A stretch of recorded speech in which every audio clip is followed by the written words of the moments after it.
President Biden yesterday came out, 10-minute speech, sounded very tough and very supportive of Israel, but never once mentioned Iran. Was that a failure by him, or are they waiting to establish concrete evidence of Iran's involvement?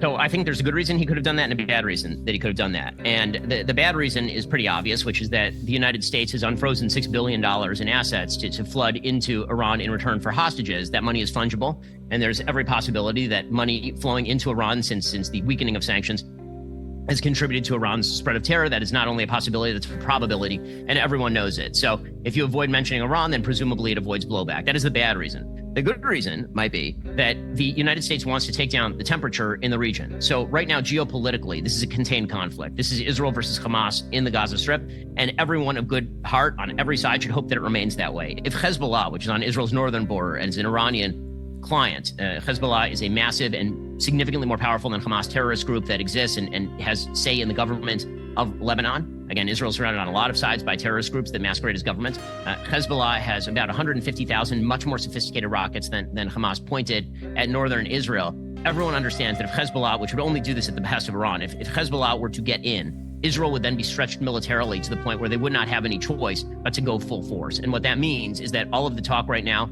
about the supposed disproportionate force that Israel is using in the Gaza Strip, talk with which I wildly disagree, that will all go out the window, because once you are stretched to the point of extermination, all bets are off, and the Israeli Air Force will have to be unleashed on the southern border of Lebanon. At that point, you would have to imagine that Bashar Assad in Syria starts to get active, Iran starts to get active. So